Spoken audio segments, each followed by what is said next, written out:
আরে শালার বসালা, তুই দুই চার ইমাম, আমার উপরে কথা কয়, আমি ওই মসজিদের সভাপতি।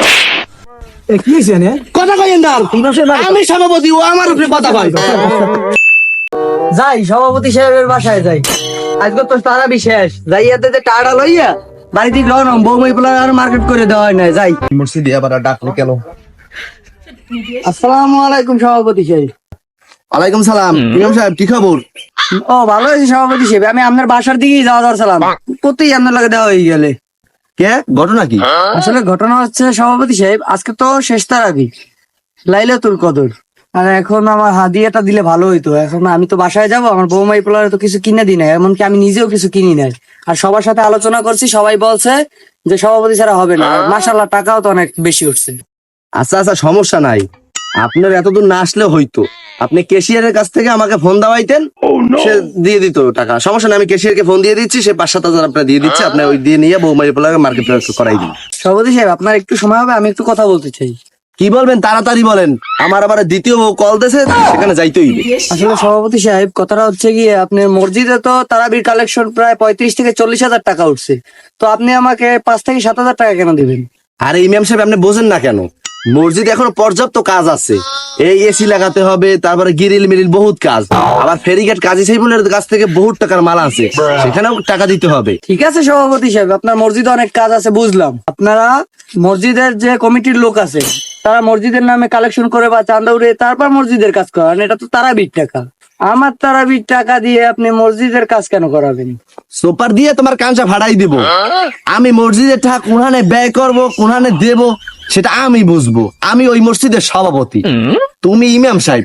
তোমারে যা দেবো তুমি ওই লইয়া খুশি দেখবা। আর আমার 2-3 বউ, আমি ওই যে টাকা টোয়া মারিয়ে না খাইলে, তাহলে আমার এই বউগুলো কেমনে চালাম? নাউজুবিল্লাহ সভাপতি সাহেব, আপনি এতক্ষণ যা বলছিলেন ভালোই বলছিলেন, এখন আপনি আমার কষ্ট করে তারাবি পড়ানো টাকা দিয়ে আপনি আপনার বউ চালাবেন? আরে শালার বসালা, তুই দুই চার ইমাম, আমার উপরে কথা কয়, আমি ওই মসজিদের সভাপতি।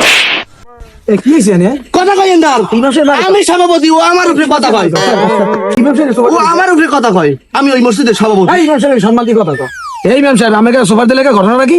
কি বলবো কাকা, আমি এই পুরোটা রমজান মাস তারাবি পড়াইছি, প্রায় 30 থেকে 40 হাজার টাকা কালেকশন হয়েছে, আর সে আমাকে 7 হাজার টাকা দিয়ে বিদায় দিচ্ছে। তার প্রতিবাদ আমি করাই, সে আমাকে মেরেছে। এ শালা, তুই তো আবার সোফারে কে মারছো? তুই মতলব কাকু তার বিচার দাও। অকি কাকু, আপনি আমার গায়ে হাত তুললেন কা? সামান্য 2-4 ইমাম সাহেবের লাগে আপনি আমার গায়ে হাত তুলতে পারেন?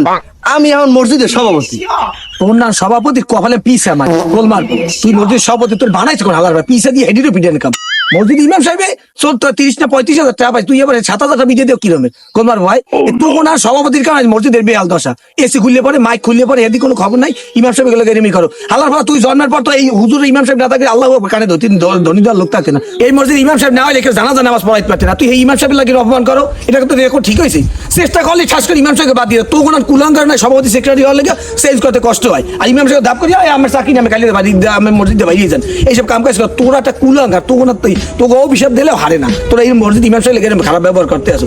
30-35 হাজার উঠে 7 হাজার টাকা কি বৌমাই গুলো নেই? তুই তো একজন শ্রোতা পাবো 12 হাজার টাকা, ইমাম সাহেব 7 হাজার বৌমের চলে কেমন? ইমাম সাহেব, আমার ভুল হয়ে গেছে, আমি আপনার সাথে যথেষ্ট খারাপ কাজ করছি, আপনি আমারে ক্ষমা করে দিবেন। আর যা টাকা উঠছে তা তো অবশ্যই আপনি দেবো, আর আমার তরফ থেকে আপনাকে আরো 10 হাজার টাকা দেবো। আপনি আমাকে ক্ষমা করে দিবেন, আমি আপনার গায়ে আপনি মাফ করে দিন, আমাকে ক্ষমা করে দিন। আচ্ছা আচ্ছা, বুকে আছে চলেন ইমাম সাহেব চলেন। এই এরকম কাম কাজ করা দেবে না, চলেন চলেন। মানুষ এইভাবে কাজ করে ইমাম সাহেব